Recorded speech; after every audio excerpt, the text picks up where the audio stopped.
December 1st, 2021. Welcome to SkiTalk. Hey, we're fired up. I'm Dan Egan, and yes, this is it. We're into December. Skiing has started. The World Cup at Killington this past weekend. Wow, what an amazing weekend. First of all, too much snow for a ski race in Vermont. The Vermonters were freaking out that was on the worldwide feed, that Vermont had too much snow. And in all honesty, it was really too much wind. But hey, we'll take whatever we can get, right? And then on Sunday, what a show. Michaela Schifrin, of course, throwing it down, winning in style. Second after the first run, and on her second run, just really getting after it and showing us all things that are Michaela, rising to the occasion, no problem with pressure. And really, that course was getting beat up all day Sunday. There were ruts forming in the slalom. And she really had the run, and I think went on to tie the record with Ingemar Stenmark for most wins in slalom. And she just one more click, one more record. She keeps doing it. So there was some talk about maybe a back injury. Didn't look like it slowed her down any this weekend. And the ladies are off to Lake Louise. So yeah, fired up about that. And of course, with the holidays just around the corner, and I know on Black Friday you are all out there buying my book, but if you haven't got the book yet, come on, get the book. Little shameless self-promotion here. It's a great gift for the holidays, and it's got everything you ever wanted in it. It's the blueprint for skiing around the world and getting free lift tickets and so much more. And of course, the original Egan Brothers sticker designed by the designer of the Grateful Dead. That's right. The designer for the Grateful Dead, our good friend Blair, had three clients: Jake Burton, Jerry Garcia, and the Egans. And if you're lucky enough to get one of these stickers, in the background, you can see John is flipping me off. We love that. It's a classic. Hey, it's snowing in Canada. Okay, if you can get in, I recommend you go. There's a lot of snow happening. And I caught up with the CMH sales guy at Killington, got the card, because, of course, you always want to be on the list for cancellations, where they dial you up and say, hey, if you can get here tomorrow, you can get in the bird. Always have the number. Check it out. We'll put it in the chat later. You got to get fired up for that.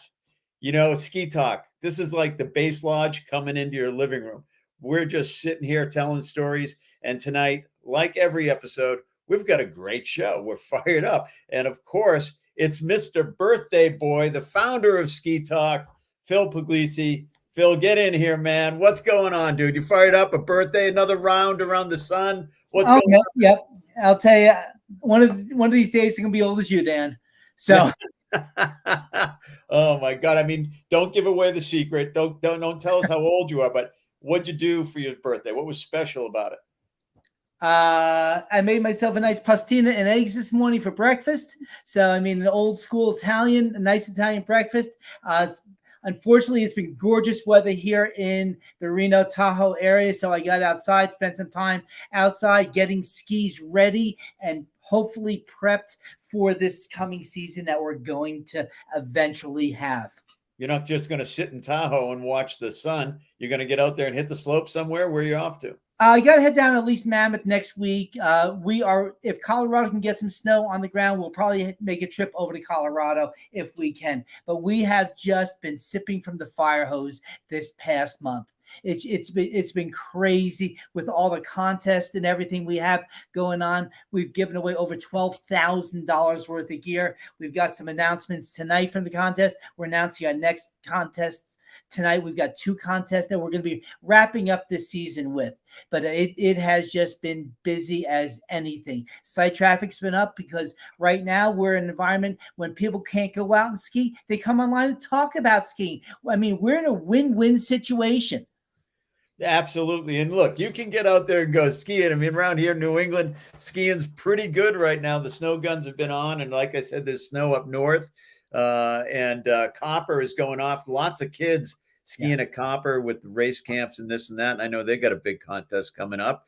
And of course, Killington Phil was an Olympic qualifier for a lot of teams, and there's an Olympic qualifier going on this weekend up at Steamboat, which is pretty exciting. And so there's lots going on in the ski world, and there's no excuse not to get out there and make some turns. If you happen to be going to the Burlington Warren Miller ski film this weekend, Burlington, Vermont, I'll be there. I'll be in Middlebury. I'll be in Vermont. Next week, I'll probably pop over and see everybody over in Portland. You know why, Phil? Because I'm selling the book. That's why, Phil. We're selling the book. You are working it. And if we're giving some of those books away tonight. And if people show up to see me at one of these shows, you might just get an original Egan Brothers sticker. And I'm going to send you some of the koozies for you to give out. Send me the koozie, mate. I'll forget to go to the show if I put. And of course, somebody who really wants a Grateful Dead Egan Brothers sticker. I know Alex Friedman and Sasha Landauer really want to do it. Of course, our next guests are the founders of Requipper website. Alex and Sasha, welcome to SkiTalk. Where are you? There you are. We are in Menlo Park, California, where it is also very sunny and with 0 snow. I love happy birthday, Phil. Great to be on again. You too. Oh, it's so great. Now, this is like the original. You guys are probably still in your dorm room, right? I mean, this idea of Requipper started at where? Stanford? How'd you come up with the idea? Yeah, it's a real throwback for us being back here. We were at Stanford. We became best friends when Alex almost drowned me on a surfing trip in Half Moon Bay. Not my fault at all. But he was president of the ski team, and I worked at the climbing wall. So we both had, exposure to all these outdoor communities where people really wanted to get involved, but just couldn't quite afford the price of new gear, and also didn't, want to be hurting the environment. And so we set out to try to make the outdoors a bit more accessible and sustainable by helping people buy and sell used online. Yeah, and we're not in a dorm room right now. We're actually in my dear parents' house, but it's pretty close. It's only 2 miles away from campus, so we get the same feel for sure. Hey, I worked out of my parents' attic for years, so I can totally relate. They finally had Price is right. That's what I like to say. The house over, and they had to kick me out. My mom would, if there was a job anywhere in the ski industry, she'd cut it out of the Boston Globe and leave it on the breakfast table. Yeah, my grandma actually started mailing me articles about other jobs across the country via the post office because she was getting so worried about me. Well, of course, we're going to see more of the site later in the show, the requipper.com. Check it out if you're looking for gear and want to reuse it or post up gear you're trying to sell. That's the place to go. Our featured guest tonight is two-time Olympic medalist and rock star in the big air game at the X Games. It's Nick Goepper. Nick, how we doing? Hey, Dan, I'm doing really good. I'm in Steamboat Springs. I've never been here before, and there's about one ribbon of snow going down the middle of the mountain and a big air jump on it, but we skied it all day, and I had a great time. So I'm really happy to be here, and I'm really happy to be on the show. It's of course you're gearing up for Olympic qualifier this weekend, and how many times did you get training runs in off the hit, and what's happening? Give us the insight. So today was day 2 of practice. Typically with these World Cups that also happen to be Olympic qualifiers this year, we usually get 2 days of practice, 1 day for qualifying and 1 day for finals. So ideally you want to have the longest week possible when you're here, meaning you make qualifying and then you ski in the finals on TV the next day. So that's my goal. We got a day off tomorrow, and then we've got qualifying on Friday. And fortunately, but unfortunately, we've got like amazing perfect weather in like the mid 40s, for the next foreseeable future. So we got some good weather for the comp. That going to slow down the track a little bit, make it, do you have to change it up, or everything's keeping pretty firm and fast? No, everything's pretty good. We got a really steep pitch for the jump. The builders did a really good job, so we've got plenty of speed. Not worried about that at all. And what are you going to throw?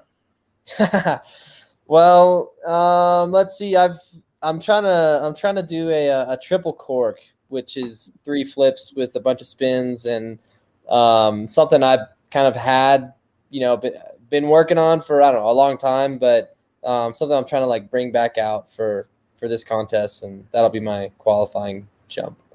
I love it. A triple cork. Yeah. All right, getting after it. And this is the first competition of the season? Yeah, well, no. So I did a slope style competition in Stubai, Austria, a couple of weeks ago, right outside of Innsbruck. So that was the first one of the season for me. But this is the first one in the U.S. And what's it like early season for you throwing down? Is it getting the cobwebs out, or it feels just like it was midwinter? I'll be honest, I'm so glad that early season is almost over, because I feel like I've been in Europe for the last 2 months, and don't let me lie to you. Europe is amazing, and I love it over there. But just, I've spent a lot of time in like a little hotel room or condo, skiing on an icy glacier with a million other people. And I'm so excited to just be back home and ski some kind of longer, mellower runs. And it's been a really fun early season. That's awesome. And so, Alex, tell us, how did you come up with the idea of Requipper? What was the motivation behind it, and how did it come to life? Yeah, well, I mean, Sasha kind of touched on a couple of the points, but pretty much I was working at a big finance firm and loving life, except not, and really wanted to get outside and go on a bike ride. But my bike had gotten stolen. I was trying to stay within a, I guess, sort of budget and get a used bike, but I found it really difficult to do so, and started thinking, there has to be a better way to do this. And then I kind of talked to Sasha, who was also working at a big finance firm and also loving life. And we both decided this would be a much better route forward after college. And so then when Corona hit, we both dropped out. Sasha has since gotten her degree. I have not. So, I guess we have one Stanford graduate on the team, but yeah, I promised my mom that I'll finish at some point. But that's kind of the main way we got started, and it's been a evolution since then. We've just kind of learned a lot over the past year and a half.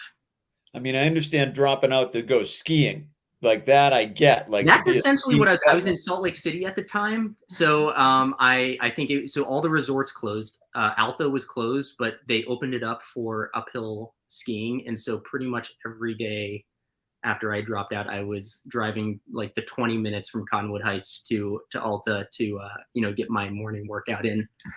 So it was pretty ideal lifestyle for me. They've made it harder on ski bumps. You can't drop the lift ticket off the chair like we used to do, Phil, and then pick it up and the next guy go through the gate. It's getting tough out there to be a ski bum. Bummer. Yeah, no, they're totally cracking down. I guess I wouldn't super know, coming from the digital age. But gotta read the book, dude. You gotta read the blueprint. I gotta read that book. That's all I gotta say. Sasha might get it for me for Christmas, so we've got at least one sale from this video. Phil, what do we know about the forums and all the chats and everything that's going on the site? Again, there is a lot of cabin fever right now. People want to get out. And again, you guys in the Northeast are the lucky ones. You're the ones that really have some snow on the ground. Colorado, it's been really tight there. A lot of white ribbon of deaths going on. Unfortunately, we did lose a member of the community yesterday with Ron LeMaster, unfortunately, which was an awful situation that happened over in Colorado. But we've got some discussion going on about that and missing Ron as far as what he brought to the industry and as far as the instruction.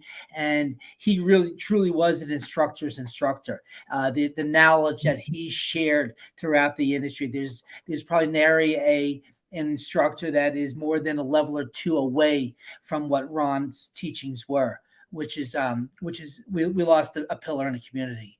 But otherwise, right now, people they're excited. It's pent up. I mean, last year, a lot of people did get out. We didn't have a full year, so we never really got our full stride. But this year going forward, there's a lot of excitement. We're seeing it actually, even talking to Sasha and Alex about this.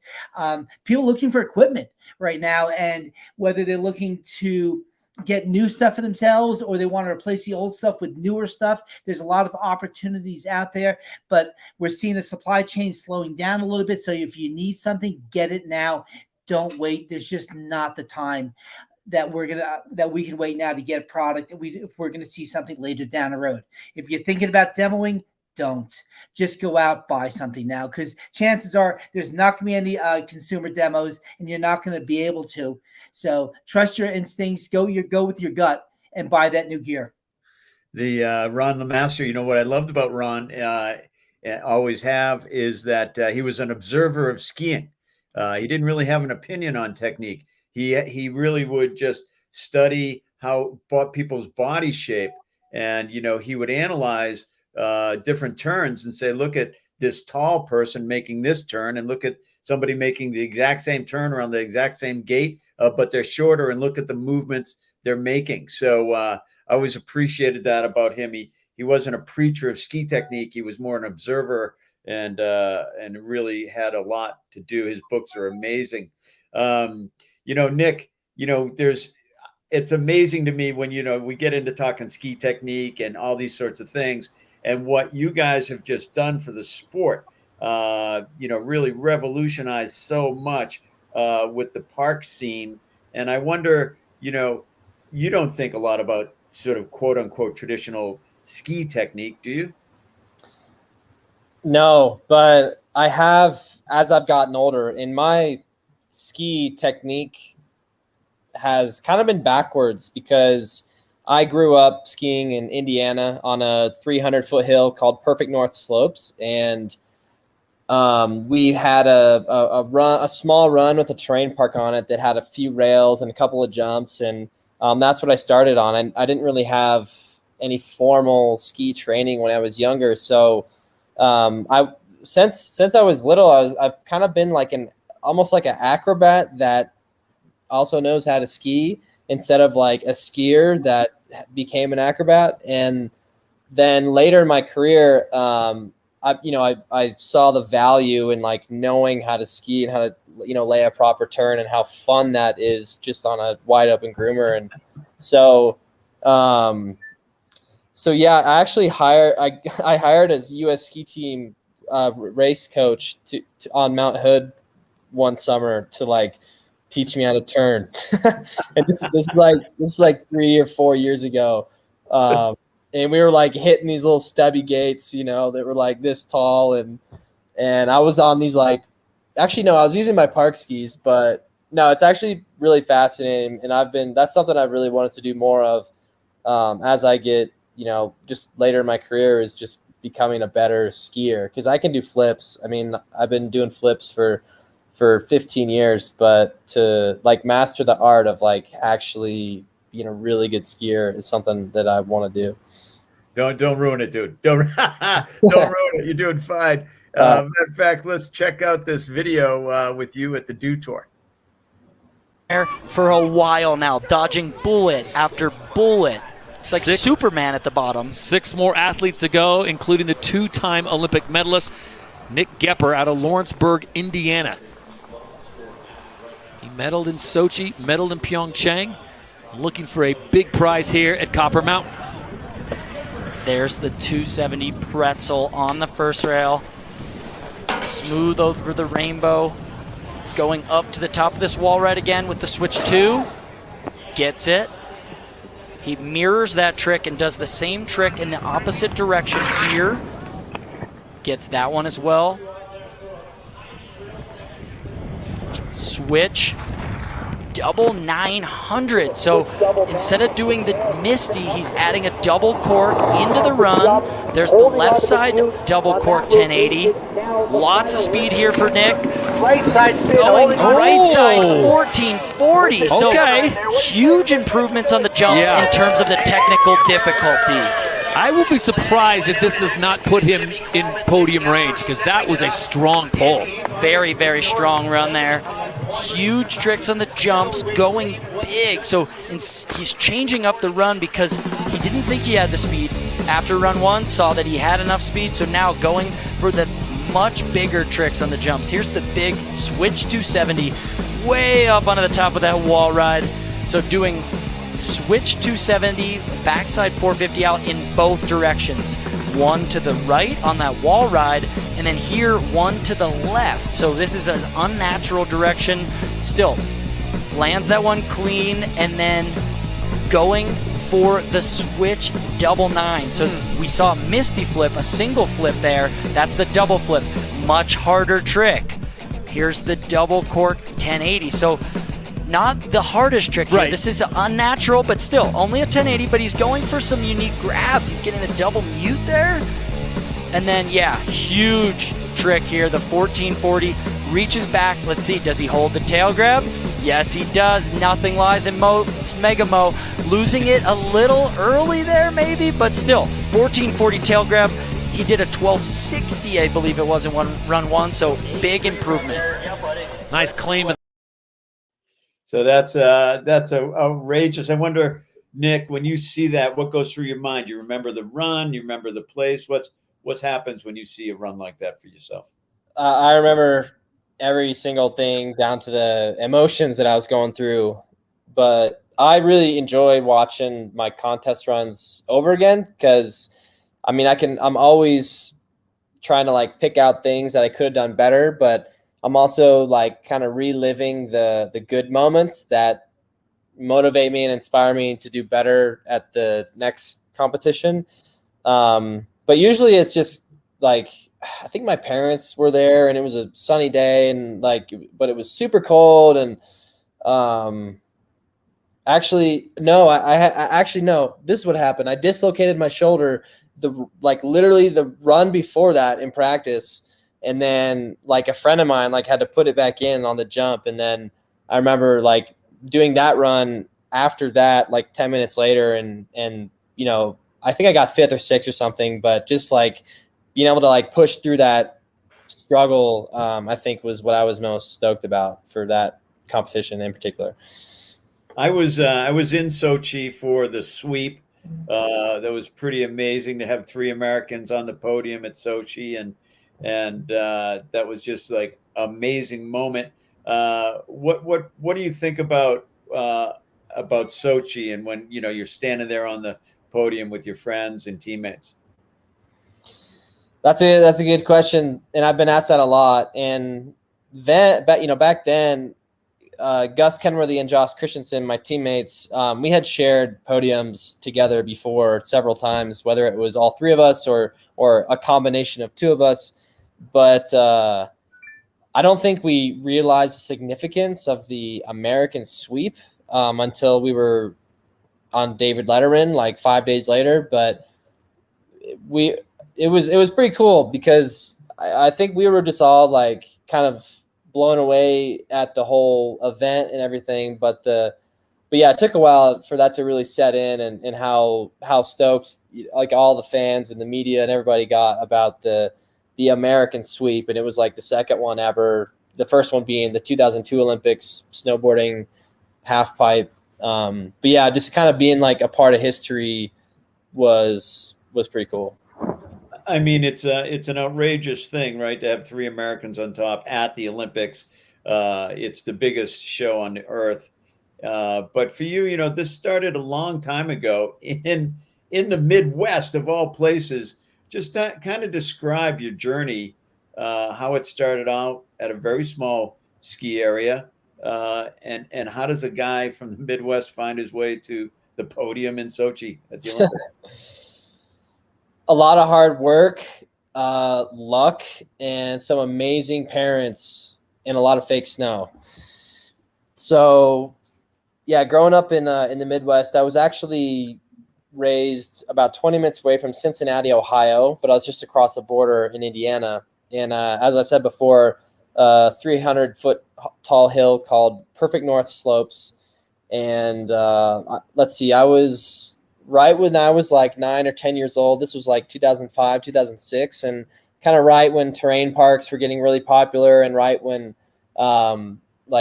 funny enough, they started allowing snowboarders at all the major resorts, and kind of this freestyle culture was starting to get bigger. But I was into other action sports at the time. Like I loved my skateboard and my rollerblades and riding my BMX bike and all of that. So I was kind of like adrenaline junkie oriented.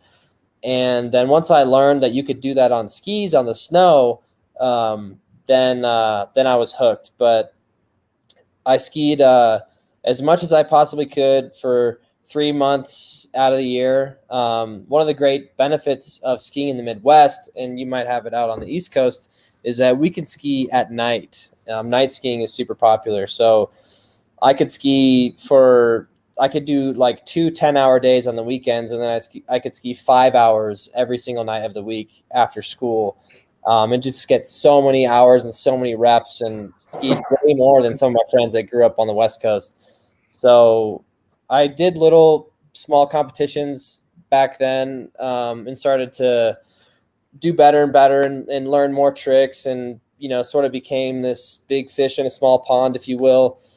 And then when I was about 15, I kind of made a choice that I was going to give it all to skiing and fully go in and commit 100%. And I had no idea how I was going to do it logistically, because my parents didn't have enough money to like send me to a ski academy or send me out west or anything.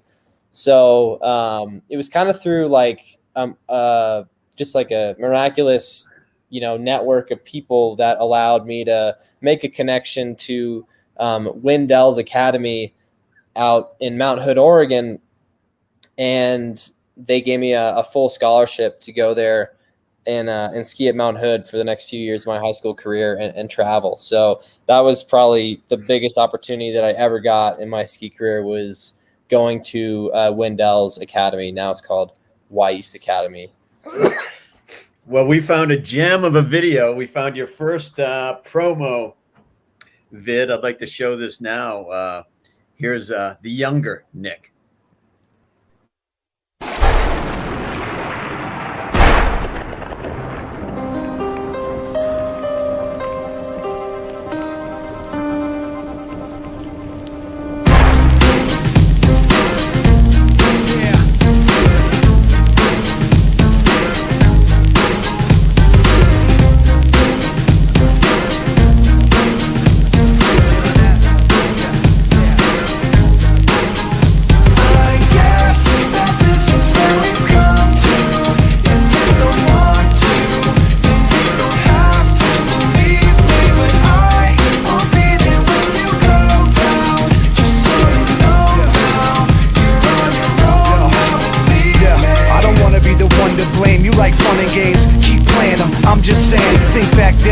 Like one and the same, on the right track, but I was on the wrong train. It's like that, now you gotta face the pain, and the devil's got a fresh new place to play. In your brain like a maze, you can never escape the rain. Every damn day's the same shade of gray. Hey, I used to have a little bit of a plan, used to have a concept of where I stand, but that concept slipped right out of my hand, and now I don't really even know who I am. Yo, what do I have to say? Maybe I should do what I have to do to break free, and whatever happens to you, we'll see, but it's not gonna happen with me. I guess that this is where we've come to. If you don't want to, then you don't have to believe me, but I will be there when you go down. Just so you know now, you're on your own now, believe me. Back then, I thought you were just like me, somebody who could see all the pain I see, but you proved to me unintentionally that you would self-destruct eventually. Now I'm thinking like the mistake I made doesn't hurt, but it's not gonna work, cause it's really much worse than I thought. I wished you were something you were not, and now this guilt is really all that I got. You turn your back and walk away in shame. All you got is a memory of pain. Nothing makes sense, you can stare at the ground and hear my voice in your head when no one else is around. So what do I have to say? Maybe I should do what I have to do to break free, and whatever happens to you, we'll see, but it's not gonna happen with me. I guess that this is where we've come to. If you don't want to, then you don't have to believe me, but I will be there when you go down. Just so you know now, you're on your own now, believe me.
That's amazing, dude. And did it work? Did you get a sponsor? Did you find a sponsor? Yeah, I did. I found Vocal skis because at the time my sponsor was Rossignol, but I broke my skis and I couldn't get any more skis, so I needed some. So a friend of mine hooked me up with the rep over at Vocal, and I've been skiing on Vocals for over 10 years. They saw that video and they freaked out. They freaked out. We got to have it. That's awesome. So Sasha and Alex, why don't you take us through the website? We're gonna pop your website up here, and tell us about it. You want to give the walkthrough? Sure. Well, so this is our banner. We have a great team of ambassadors who give us amazing content. Like this here is Nala backcountry skiing. But yeah, we have our first ever sale going right now. So it's the maximum send sale. Great chance for people to gear up on stuff that's like way more discounted than it even usually is, which is usually very discounted. But yeah, if you scroll on down, you can see some of the options we have here. We have handpicked deals. We have a bunch of outdoor apparel, skiing equipment, camping equipment. I would like to point out the long underwear at position 4 of the handpicked deals. Those are a prime example of the types of deal. Tried to sell $1,000 pair of priceless. There is a priceless pair of long underwear on our site listed by my dear father. Great job, Alex. Yeah, we have we take the trust of our community super seriously. So we have an Iron Lotus guarantee. So anything that is sold through our site, we hold money in escrow to make sure you don't get scammed, and also offer returns on everything that we sell ourselves, which is super exciting. Down here is the email sign up where you can get great content, sometimes haikus written by Alex. It's true. About his days on the slopes. Yeah, we have a bunch of skis under $100 right now, which is pretty awesome. Specifically $69. Yeah, we also have higher value skis, a bunch of demo skis, some newer ones out there. So we really have something for everyone. And let's see what other steezy deals, not only handpicked deals, but also skeezy deals, which is great. So anyone can log in, sell their stuff through this link, super easy listing process, shop. And yeah, anything else you want to add in there, Alex? No, reach out if you ever have any questions. You know, we started this because we are super passionate about the outdoors. You know, Sasha's a huge rock climber. I'm a big skier and aspiring back flipper, although nowhere near. And, you know, all is to say, like, we love talking about the outdoors and helping people find gear and making, you know, the outdoors more accessible, because it is, it can be very difficult if you're, you know, a newcomer to some of these sports to, you know, really get engrossed in them. And we want to change that as best as we can. So yeah, reach out to us. I think if you go to the very bottom of the site, you can find our contact details. They were just on the page. And yes, this one. And yeah, that's pretty much it. I love it. Great place, and you can post up and to kind of clear out the garage, right? And have a little mini garage sale, and so. Phil, at SkiTalk, we're working with Requipper, and is there some integration going between the two sites? It's great that Requipper's young site, so actually we're growing together with them. So really, we're going to supply them some content, some product also to really give them a good start, so their buyers can get what we feel is definitely a quality and safe product. One of the things that really fascinated and got us excited about what Requipper is doing is how sincere and how concerned that they were with the security in the purchase process. Right now with Craigslist and Facebook Market, where there's really limited control as far as who you're dealing with them and their iron lotus clad process and security process, I think really makes a big difference what separates them from other sites that are out there. I mean, we've got a little gear swap section on our site, which is fine within the community, but broadening past that with our readership, expanding past what our everyday reader is and the people just lurking on the site, I think it gives them a safe avenue to purchase products. And I think they're doing a really good job. That's awesome. And Nick, we got a question on the site here from Greg, and he's asking what events are you going to, what disciplines are going to compete in if you make it to the game. So, what are they going to do a slope style plus big air? What's the situation at the Olympics? So you'll see me in slope style first. That's my specialty. But this year they added big air as an event. However, they are not doing big air as like a sole event so you couldn't go to the Olympics for big air only. They're making it's kind of like a bonus event when you go for slopestyle. So if you qualify for slopestyle, then you get a big air spot. You don't qualify like just through big air. So I'm really excited for that. I'm not a half pipe guy. Half pipe's way too scary, and you'll never see me doing that. But slope style, you'll definitely see me doing, and then big air is also going to be on the docket. Those it seems like X Games and the Olympics, the courses and the jumps get bigger and bigger and bigger. And how do you prep? Can you train on a course that's going to be as big as those tracks? Yeah. So there's several opportunities to go to training camps throughout the year and hit various sizes of jumps. But I mean, at this point, like, we've pretty much seen every size jump or type of rail feature that you can imagine. So the course builders usually do a really good job of mixing things up and really making it creative and fun. Actually, I think in China, they're going to make part of the slopestyle course look like the Great Wall of China. So it'll be like this like wall kind of going down half of the course, like, and you're like skiing on top of it, sort of. So I think that'll be really cool. But there's all kinds of ways to practice with like jumping into pools and airbags and trampolines and all that stuff. So I do all of that, but I like skiing most of all. And how do you describe your style? So I would describe my style as like really clean and put together and like just really solid and like predictable, but in like a good way. Just I always try and stomp my landings and get my grabs super clean. And I don't know, I've got German heritage. So the Germans are known for just being like really methodical and kind of ABC 1, 2, 3. And that's kind of how I operate when I ski.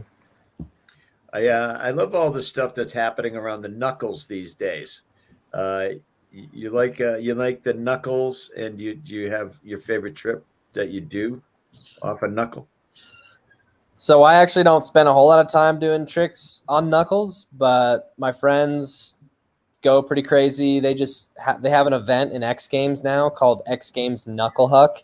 It's kind of like an exhibition event. It's pretty cool to watch. But yeah, I mean, I usually like jumping over the whole thing, and I usually just skip the knuckle every time. Yeah, I know. Yeah, but it is cool, right? To me, it's like a really cool sort of interesting variation. And for the first time, instead of just going bigger and bigger, the kids are just getting creative with the butters and the knuckles. And to me, it's like that's got a ton of style. Yeah, totally. It's cool that you point that out, because it definitely makes the sport more accessible and more kind of friendly for kids getting into it, because you don't have to hit a 60-foot jump. You can just do like a nose butter cork 5 or nose butter cork 7 on the knuckle, and the ski manufacturers are taking notice too. And like all the skis nowadays are like early rise, and they're like really soft and wide, and so you can do those kinds of tricks. So they're making knuckle skis? Well, they're just making skis that you can kind of do it all with. You know, they're not like precision, like performance skis. They're just kind of like you can play anywhere. This next video we chose of you, it's my wintertime home, Big Sky. I'm always curious about what people think about the park. And when I saw this video, I'm like, all right, it's good enough for Nick. Let's check it out, the Big Sky Park. Hey, what's up? This is Nick Goepper. We're here at Big Sky, Montana. known for its big terrain, but they also got a pretty sweet terrain park. We've been cruising through it this morning. Check it out. Hey, little voodoo child, you got me running wild. You make me feel alive. Oh, the devil in my dreams dancing in front of me. Maybe wanna believe. Oh, I feel your heart and soul perfectly in control. Put up and count in your spell now. So lay it on me, child. You know you drive me wild. You got me feeling like oh. She make me feel alive. Make me feel alive. She make me feel alright. She makes me. She make me feel alive. Make me feel alive. Till you come back home. Until you come back home. Until you come back home.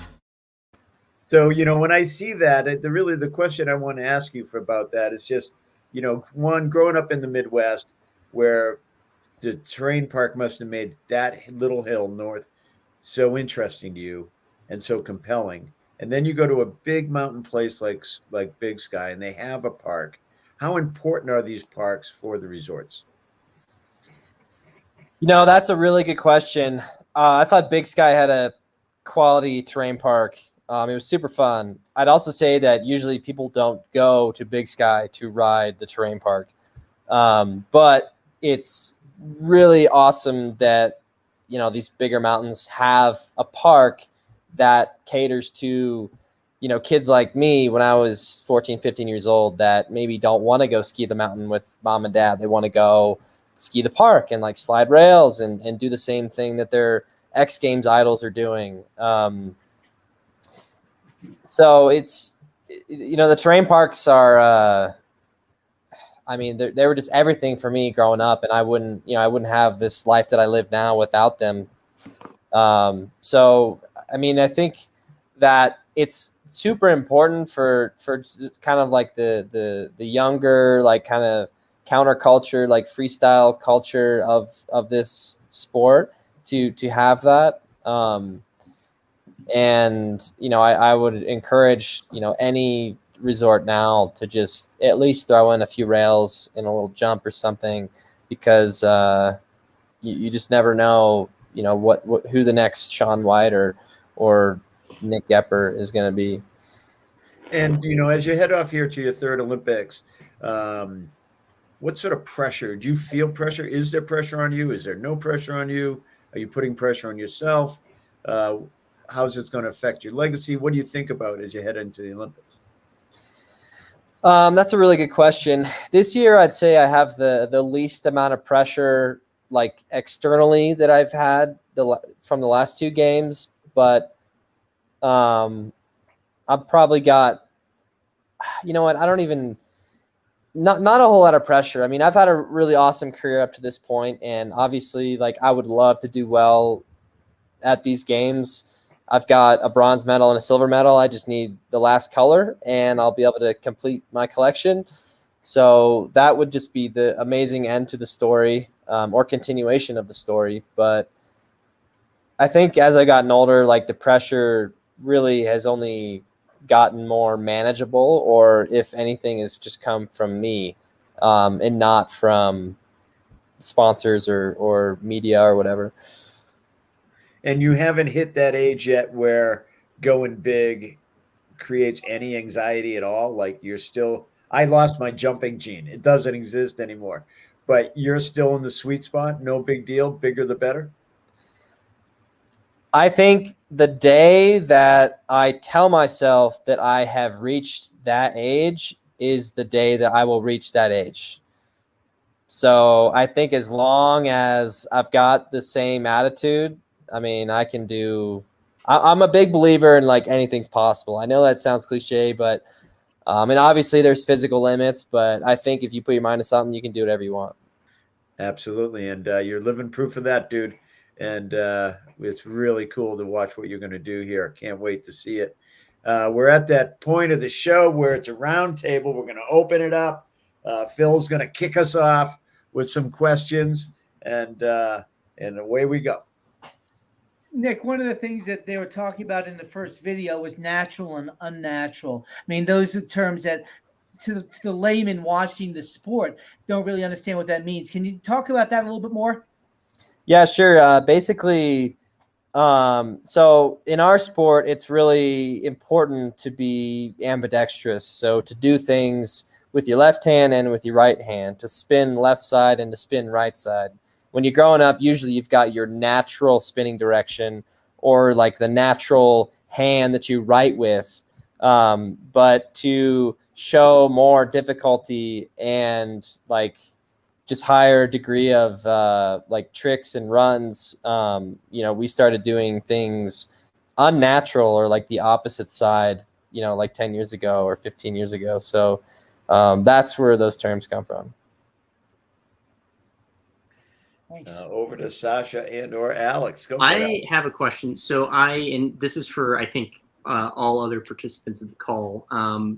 But so I recently started skiing, recently meaning like probably like 4 or 5 years ago. I joined the ski team at college and just fell in love with it. Went up every weekend. But I, like Nick, never had like formal lessons from like a ski coach, never learned how to carve. And so my MO has just been like watching people from the lifts or like watching a lot of YouTube videos or, of Michaela Schifrin crushing it. And I guess, as someone who like doesn't have, I guess, like the background where I, like learned from like a coach or someone who was also like a really great skier. And, I guess like from the context of Requipper, we're trying to help, get sports like skiing more accessible. How do you guys think, what's a good way for people who are just getting into skiing, maybe a little bit older, who, want to like get their form better, but maybe they don't have like the money to hire like a US ski team coach to like, train them down Mount Hood, right? Like how would you go about that? Open discussion. Well, yeah, go ahead, Dan. Sorry. Okay. You pick up the all-terrain skiing book because they're selling it for so cheap now on Amazon. And before there were apps, there was some flashcards with all the stuff you could do. So written in the 90s, but really, these days I think YouTube, and there's just so much content on skiing, and so much content. If you want to, I coach a high school team in the park. We're watching videos all the time showing kids, sort of how to get up on the rail, how to get off the rail, all those sorts of things.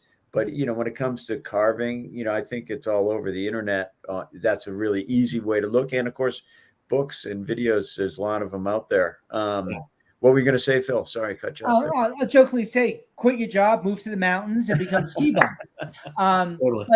But actually, Nick is a perfect example here. He's an Olympic athlete, started at a 300-foot hill. You don't need to start at a huge mountain. I mean, if you got a hill in your backyard, whether it be a 300-foot hill or a 3,000-foot hill, start there. I think Alta has one of their beginner's lifts, which is a free lift and I ran into a woman that we were there at an event a number of years ago. She spent the whole season on that lift. She did not buy one lift ticket, but she learned on that lift and she learned how to ski. I mean, Requipper is a great place to find some used equipment, some used skis to keep that part of the cost down.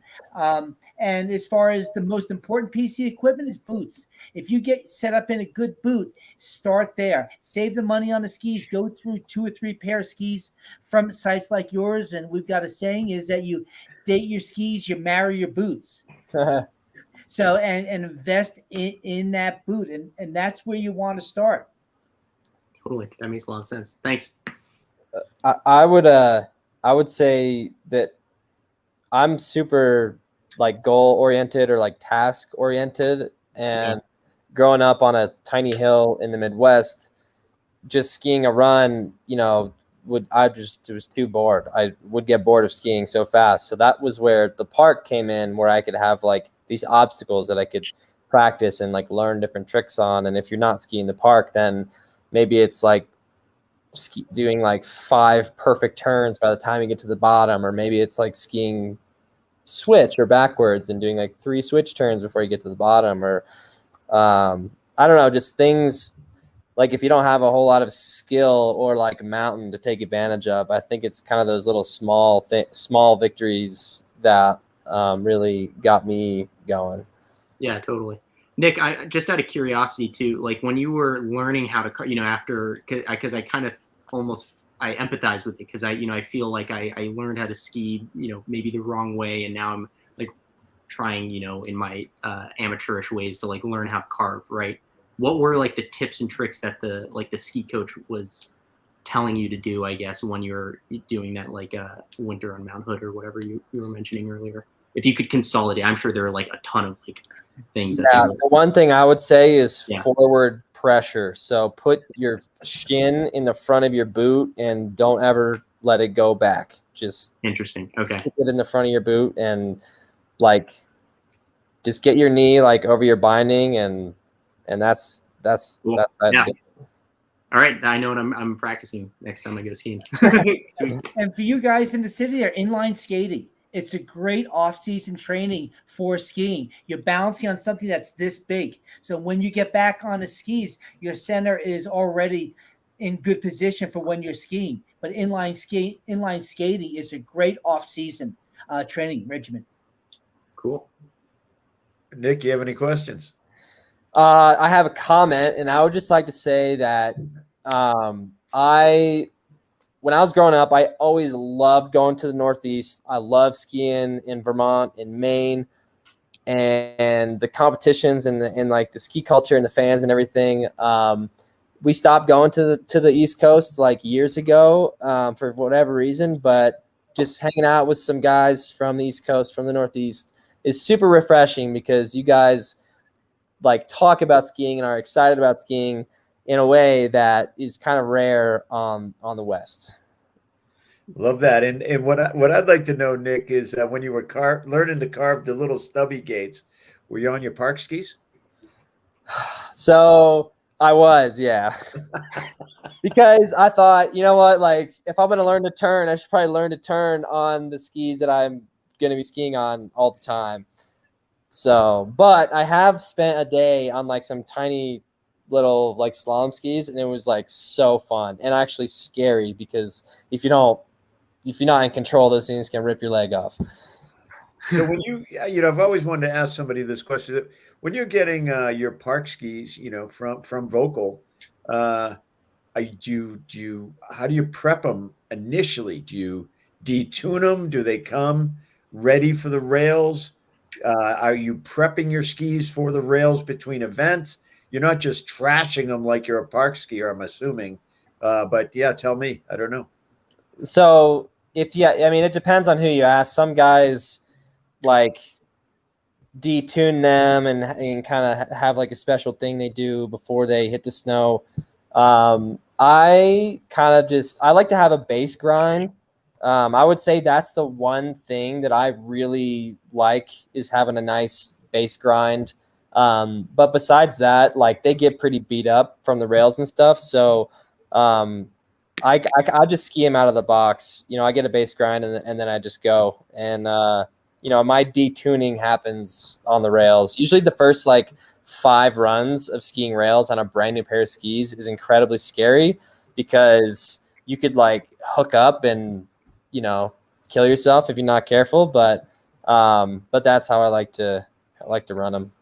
So the night before your Olympic finals, you just don't do anything to ski. The same ski. No, they'll wax them, but by then I will have had probably a week or 2 of skiing rails on those skis. So they'll be super predictable on the rails. I'll know exactly how they're skiing on the snow and how they're going to feel on the jumps. So like when we're at these events, we've got the techs that are waxing them every night, which sometimes makes a difference. Sometimes it doesn't. Like here, we've got a super steep, hill before our jump. So like wax doesn't really make a difference because you can just step up higher and get all the speed that you want.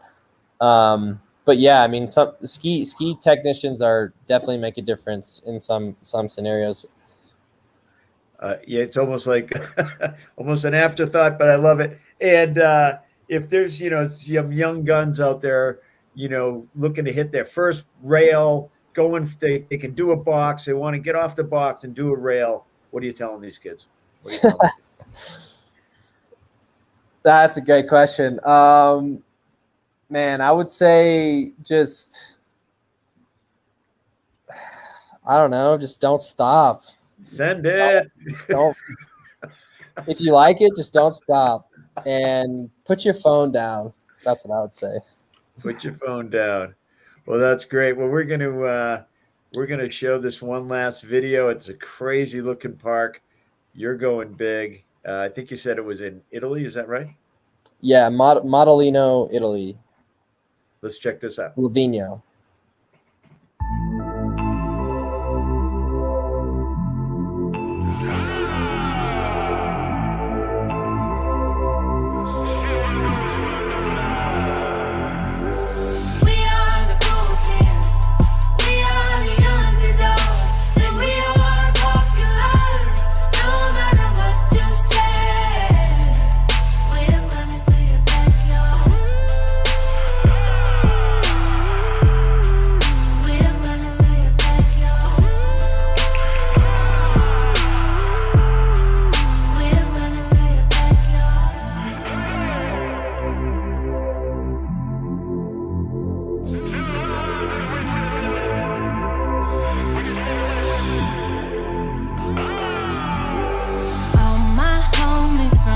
Suburban, in them streets we grinding and working. Got big dreams and yeah, we deserve them. Killing things, we scream murder, murder. What about them fancy cars? What about them diamond rings? If what you're saying, we just trying to get the fine things. Hoping for the best, running till there's nothing left. And we be so underrated, we work harder than the rest. So don't sleep on us, no, no.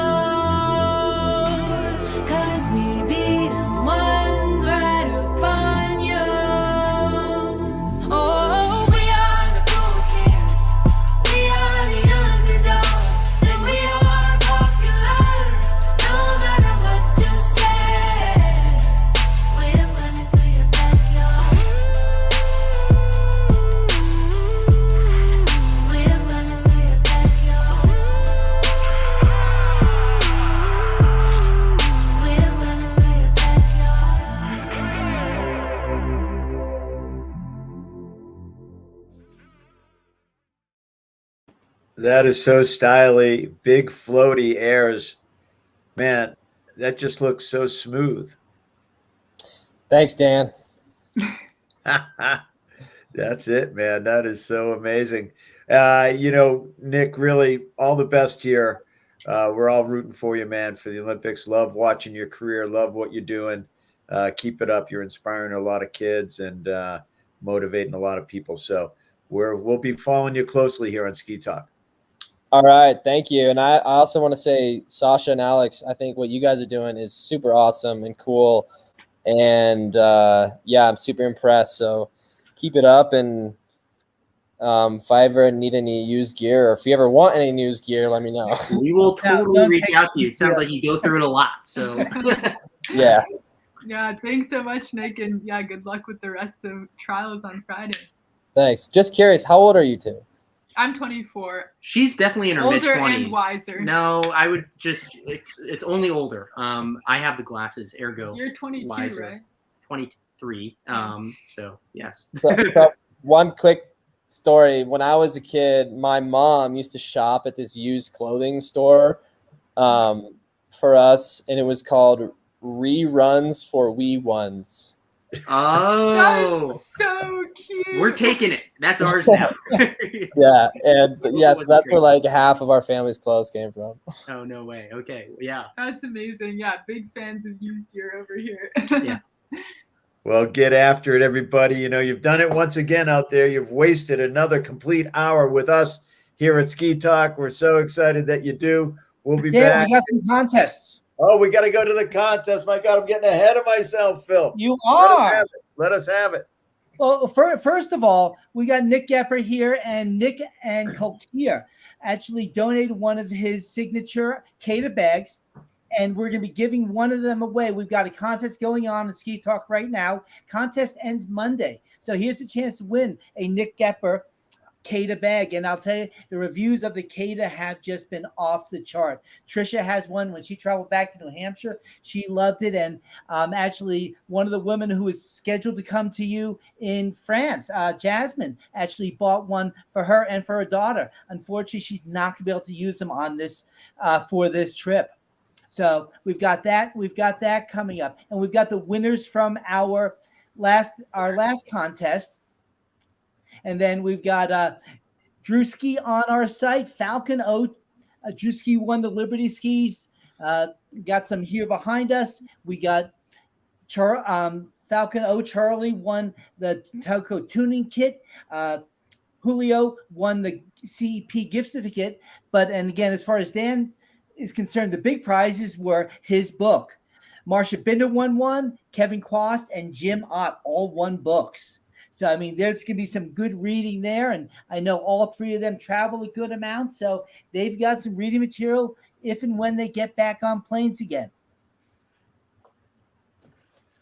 Love that. Love that. What I say about in the book is skiing almost killed me and it saved me all at the same time. Maybe you can relate to that, my friend Nick. Love it. And now you've wasted over an hour. So just keep hanging out with us. We'll be tying you up for the rest of the week. Thanks for that. Congratulations to all the winners out there. And get out there, make some turns, and waste perfectly productive days riding. Talk to you later. See you in 2 weeks. See you, everybody. Peace.